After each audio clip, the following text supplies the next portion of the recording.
Alright,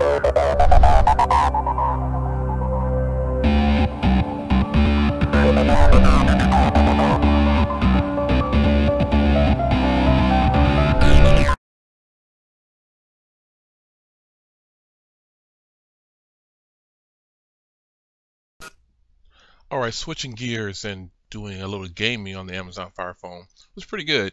The number of games in the app store for Amazon, I wouldn't say it's limited. I just think there's a different variety, I'll say. There are some games that are in the Google Play Store and iOS that are obviously not in the Amazon store, but I found games that are comparable to the ones that I have on my Amazon devices, excuse me, my Android devices and my iOS device to help offset. Like this game right here I got this because I couldn't find Marvel Champions. Now I can obviously sideload Marvel Champions, but again, I'm using this phone as I'm a person who doesn't know anything about technology and wouldn't know how to do that. So gameplay on this device was smooth. I mean, it's nothing bad about it. It no hiccups, no stutters. All the games played well, and I just grabbed some games from the App Store that I thought would be fun to play, and I just decided to go ahead and play them.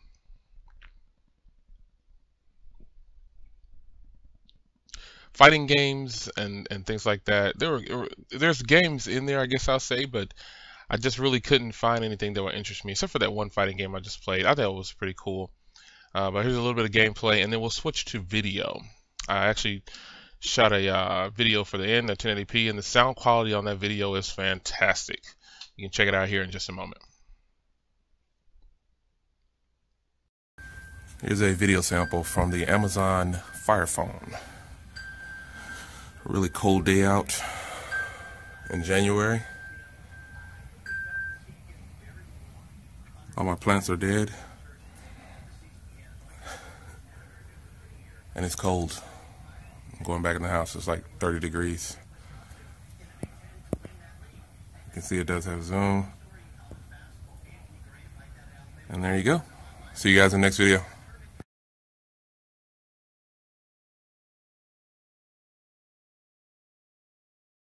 Alright guys, this is the third part of this video, which is the final part of this video, and this has been my full review for the Amazon Fire Phone.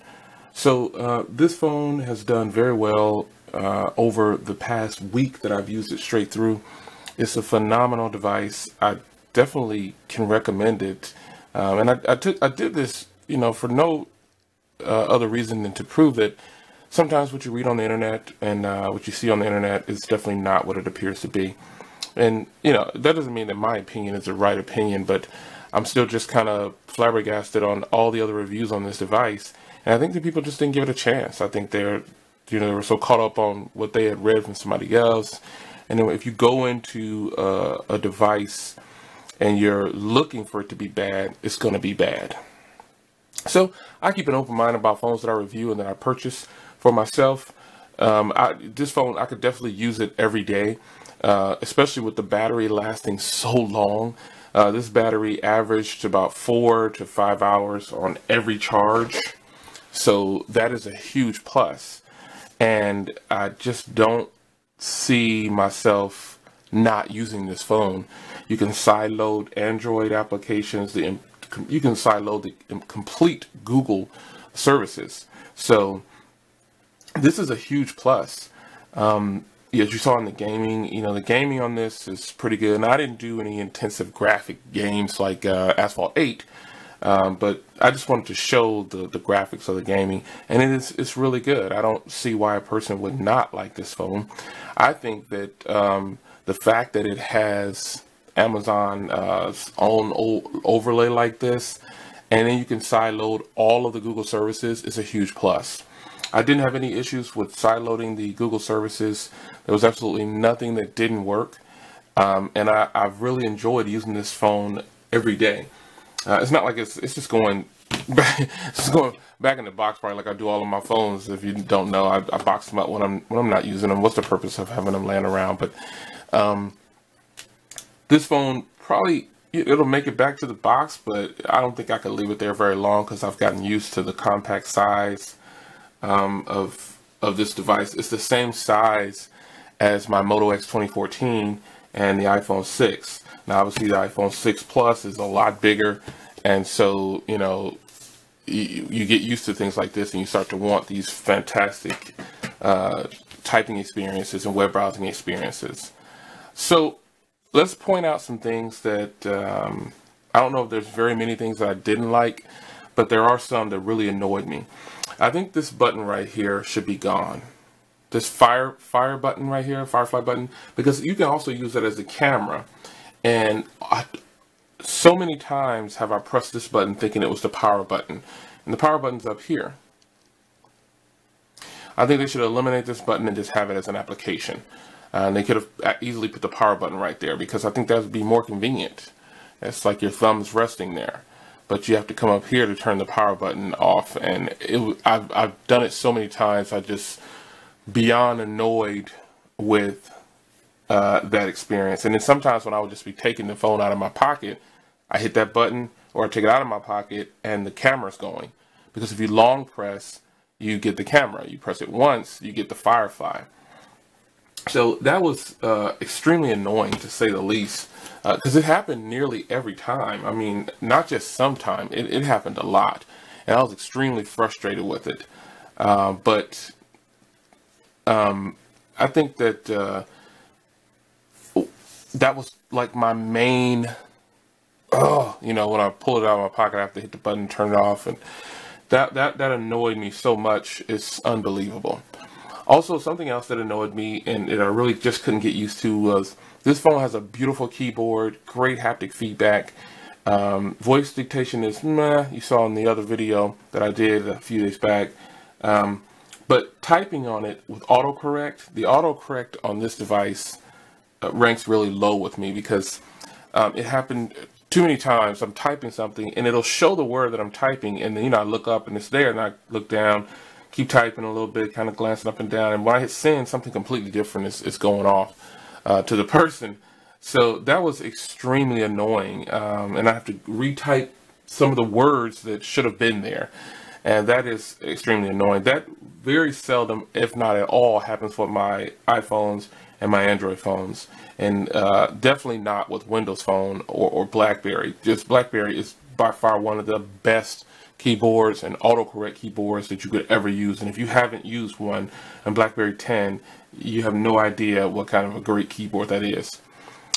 So let's go over a few things here before I close this out. The screen on this thing is a 720p display, but it is a really good screen, nice and sharp, nice and clear.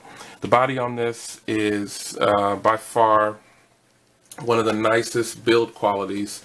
If you like the glass Sony type deal and the Nexus 4, you'll love this phone. The body on here has no complaints from me. It's just phenomenal. Sound quality on here has like these stereo speakers, one on the top and one on the bottom, and they blast, as you can hear in the video recording that I did for the video sample. That was some of the most clear. The microphones on here are really, really good.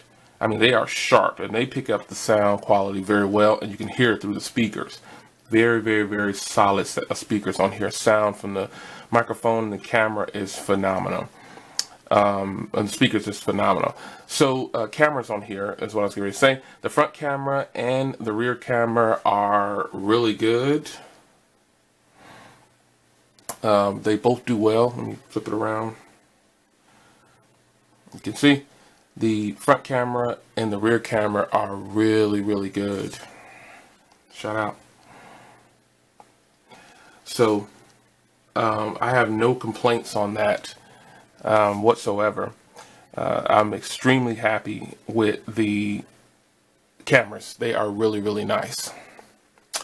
Web browsing on here obviously is flawless. The web browser just does extremely well, and I have had no issues with it. Web browsing with this device is super easy because of how compact it is. The 4.7-inch screen, I can reach all corners with no problems. And then web browsing, as you can see, you tilt and it'll scroll back down. You can lock speeds in when you're reading a book. Pretty cool. So to say the least about that, I'm excited about the web browser. It's really good. Processing this thing is, I think it's a quad core Snapdragon 800 clocked at 2.2, I believe. But nonetheless, with this phone, the way the OS is built, it could be a dual core, and I think it'll probably still run good. This software, the way it's optimized, I mean, it's optimized very well. Even though it has all these extra cameras and stuff on it, the battery on this thing and the software works so well together. Phenomenal. Something a lot of people still don't talk about is call quality. Call quality is actually really good. Speakerphone on here is really good. These speakers have no bass. Don't get me wrong, they have no bass. But they're very tinty and loud when you need them to be. So a speakerphone call with this phone, if you have a call that's on speakerphone, it's going to sound really clear. All the features and gimmicks that they built into this phone, it works because it's Amazon. So, you know, it works. I don't see how you could not like it. There are so many Prime users out there. And I'm surprised that Prime users, if you didn't jump on this phone and you're a Prime user, and when you had the opportunity to get it for $189, $199, or $230, it'll go on sale again. I suggest you get it. I suggest you get it and give yourself a chance. I think you'll love, if you collect certain items, I think you'll love to have this in your collection. It is worth $199. The 32 gig is worth $199 now that I've used it, and the 64 gig is, I would price it at about $249 or $279. And you know, if they do release the 64 gig unlocked, that would be sweet. But 32 gigs is more than enough. I have tons of memory left. But this phone is worth $200 for the 32 gig. When you think about it, you think about what you're getting, it's worth $200. And all the features that Amazon adds to it, you can shop and everything. I bought so many things without getting on the computer or laptop or iPad, anything. I just did it all from this phone, and it worked out flawlessly. So I think you'd be happy if you're a Prime user with this device. I don't suspect that you'd be unhappy with it if you're into Amazon and you do a lot of shopping on Amazon like I do. But there you have it, folks. I've already touched on the battery. This little battery in here is 2400 milliamps. But again, it's like Windows Phone. It's optimized so well. And it's like iOS. It's optimized so well that the battery is killer. It is just ridiculous. 5 hours of screen on time is just a wonderful thing. And you can't remove the battery, so I'm glad that it's optimized very well. So that's it, folks. That is my full review of the Amazon Fire Phone. I have been enjoying this device. Put it back in my case. I've been enjoying this device so much. I'm still going to use it, but it's not going to be my primary device. I have lots of SIM cards, so you know, I don't know if it's just around too long. Maybe I'll do a giveaway. I don't know. And maybe I'll start doing some comparisons with this and other devices that I have in my catalog. I'm not sure yet what I want to do. But I'm excited, and I hope you're excited too. So, there you have it. The full review of the Amazon Fire Phone. My challenge is complete. And I will see you guys on another challenge, because I do plan on doing one again coming up pretty soon. I'm just biding my time, trying to decide between a couple of different phones that I want to do. I can actually get some, but I have to import them, and you know, the waiting time is a week, you know, and you know, you gotta wait for it to ship out, and they only ship through DHL. I mean, it's not as a bad thing. It's just that sometimes when you're dealing with phones, you buy a lot of products and you have to get them from elsewhere. I just haven't had some of the best experience. Last year started when I started to have just weird experiences from importing phones, and I've always imported phones. Never had a problem with it, but last year kind of took me over the edge. So I'm trying to stay with companies that can get it to me in 2 days or 3 days or less, and enjoy it. So there you have it. Amazon Fire Phone Challenge complete. How do I rate this phone? You thought I forgot. How do I rate this phone? I give this phone a solid 8.5 out of 10. That is phenomenal. I will see you guys in the next one. Take care.